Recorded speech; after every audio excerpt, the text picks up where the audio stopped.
Di dalam bisnis, memprediksi apa yang akan terjadi ke depan untuk mengambil momentum dengan tepat adalah 40% peluang sukses. Seperti dalam laporan majalah Forbes tahun 2017 yang mempelajari perilaku pebisnis sukses di seluruh dunia. Di mana 3 hal lain persennya masing-masing di bawah momentum tadi, yaitu seperti produk, manajemen, SDM, dan pasar. Kalau kita bisa membaca dengan tepat apa yang akan terjadi 5 tahun mendatang, mendekati 70% saja, lalu kita ambil momentum tersebut, maka peluang menjadi terbaik sangat besar. Itulah momentum. Membaca tren 5 tahun ke depan pasti diawali dengan data apa yang terjadi 2 tahun belakangan ini dan yang saat ini, yaitu yang sekarang, untuk dijadikan tren ke depannya. Ditambah faktor penting secara global seperti pasar dunia, big company global player, Wall Street, bursa saham utama dunia, bursa komoditi dunia, perjanjian dunia world leader, kebijakan negara besar, dan superpower dalam dan luar negeri mereka yang selalu berubah tergantung pemerintah barunya mereka. Ini menentukan lebih dari 50% analisa kita. Dan selanjutnya, baru kemudian kita menghitung tindakan para oligarki, konglomerat, kebijakan politik, big local player, kebijakan pemerintah setempat, dan kompetitor. Jadi, ada baiknya kita membahas apa yang akan terjadi, tapi tidak perlu jauh-jauh, yaitu tahun depan, tahun 2021. Kita gunakan juga informasi tambahan dari analisa data 2 tahun terakhir dan informasi kekinian apa yang terjadi pada world leader, negara G20, G2, yaitu Tiongkok, Amerika, perusahaan top 500 Forbes, dan 100 leader bilioner. Ini bisa membaca apa yang akan terjadi di tahun 2021 setidaknya secara tren. Pendekatan terdekat untuk kecenderungan tren pasar dan produk. Berikut 8 tren yang harus diperhatikan di tahun mendatang, tahun 2021. 1. Perebutan vaksin semakin memanas. Ketika vaksin pertama tersedia dalam jumlah banyak, fokusnya akan bergeser dari upaya heroik untuk pengembangan ke tugas yang sama beratnya, yaitu mendistribusikan. Diplomasi vaksin akan menyertai pertengkaran di dalam dan di antar negara mengenai siapa yang harus mendapatkan dan kapan, serta distribusi vaksin ini, kontrol stok logistiknya siapa, dan ini semua bisa menjadi political tool. Tahap kedua, vaksin jadi alat tawar, bukan dagang lagi. Di sisi lain, akan ada dugaan reaksi negatif di awal vaksin adalah memperhitungkan berapa banyak orang yang akan menolak vaksin ketika ditawarkan. Kalau ternyata banyak, mereka lebih percaya imunitas natural untuk melawan COVID, maka bisa dipastikan vaksin transaksinya tidak semulus dugaan pedagang farmasi cita-citakan. 2. Pemulihan ekonomi yang beragam pada setiap negara. Ketika ekonomi awal bangkit kembali dari pandemi, pemulihan akan tidak merata karena wabah lokal dan tindakan lockdown setiap negara, misalnya Eropa, Asia, Afrika, semua beda-beda dan tidak bareng. Mereka on off juga di sisi pemerintah yang membantu mempertahankan perusahaan besar agar terus beroperasi untuk tetap membuka lapangan pekerjaan menjadi solusi pemerintah di banyak negara. Maka korporasi besar akan mulai dimanja pemerintah setempat dan mereka manja beneran, aji mumpung. Mereka tahu inilah peluang diri mereka dimanja pemerintah agar bisa membantu pekerja yang telah kehilangan pekerjaan mereka. Pastinya akan menimbulkan kesenjangan antar perusahaan yang kuat dengan pengusaha UKM yang jadi lemah. Gap perbedaan akan semakin lebar. 3. Ketegangan Amerika dan Tiongkok tetap berlanjut. Berapa banyak yang menebak Joe Biden yang akan dilantik ke Gedung Putih? Banyak. Oke, pastikan kita putuskan sekarang Joe Biden deh. Dalam memperbaiki tatanan internasional berbasis aturan yang mulai runtuh, perjanjian iklim Paris dan kesepakatan nuklir Iran adalah tempat yang jelas untuk memulainya. Sepertinya karena Obama dan Hillary adalah orang di belakang Biden dan mereka semua adalah pencipta ISIS dan gerakan penggoyang kemapanan di banyak negara dengan terorisme, maka jangan berharap Biden membatalkan perang dengan Tiongkok. Melihat apa yang dilakukan tim Demokrat dan tim kepresidenan dalam beberapa hari persiapan jabatan mereka nanti, saat ini udah banyak di berita,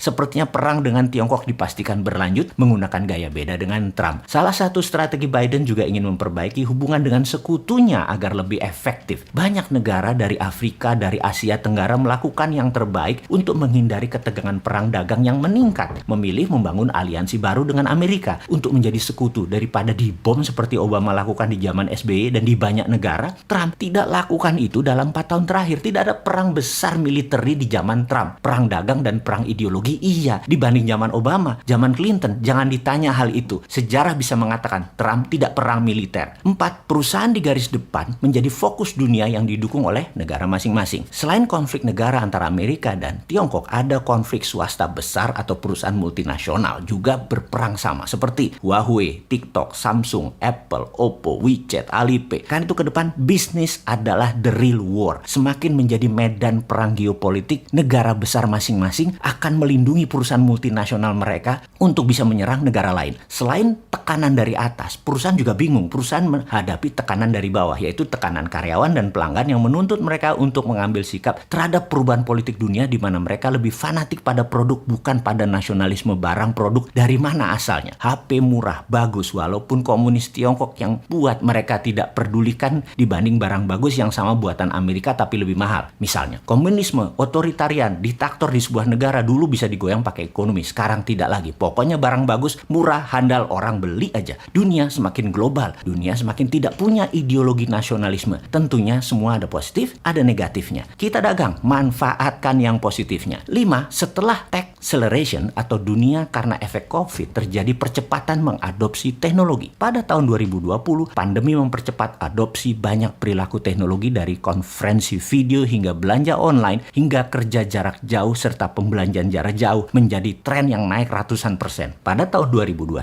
akan menjadi semakin ke arah digital sehingga perilaku off-air atau acara darat menjadi tidak akan seperti zaman sebelum pandemik. Berubah dan kedepannya makin berkurang termasuk bisnis dan pendidikan dalam hal ini. 6. Pariwisata internasional belum bisa berjalan baik. Pariwisata akan menyusut dan berubah bentuk dengan lebih menekankan pada perjalanan domestik. Maskapai penerbangan, jaringan hotel, dan produsen pesawat terbang akan kesulitan pada jalur internasional. Pertukaran budaya juga dipastikan terpukul. Juga tempat wisata yang jauh dari pusat keramaian atau terbatasnya infrastruktur tidak akan laku. 7. Pengangguran tidak tertahankan meningkat. Efek work from home ternyata membuat perusahaan tetap produktif dan menyadari bahwa selama ini perusahaan ternyata over employee. Jadi 80% perusahaan dunia karena efek work from home mengurangi banyak jumlah karyawan hingga rata-rata 20% di seluruh dunia dan mereka tetap produktif. Juga banyak UKM yang kena masalah keuangan karena UKM Indonesia kebanyakan adalah reseller dan trading di mana teknologi menjadikan jualan via digital lebih efektif serta berkurangnya trading import serta dagang antar kebutuhan domestik yang diambil oleh marketplace besar membuat banyak UKM mengurangi jumlah karyawan karena membelokkan pemasaran dari manual ke digital marketplace. Dunia retail food, beverage juga banyak yang mengurangi outlet digantikan sistem delivery. Ini menambah tingginya angka pengangguran. 8. Acara publik belum bisa maksimum. Salah satu contoh bagaimana public event di tahun yang akan datang seperti acara-acara olahraga tidak pakai penonton, termasuk olimpiade, expo, exhibition, conference, summit, music, event, film industri, karnaval, festival, dan banyak pertemuan politik, olahraga lainnya, dan acara komersial jumpa darat lainnya menjadi tidak bisa diselenggarakan atau tidak semua akan berhasil mendatangkan pengunjung. Sahabat, sebagai informasi tambahan 8 tren ini ada banyak informasi pentingnya ada di video naratif Vision 2030 yang terbaru yang saya sangat sarankan Anda sahabat semua untuk menontonnya. Demikian info singkat 8 tren tahun 2021.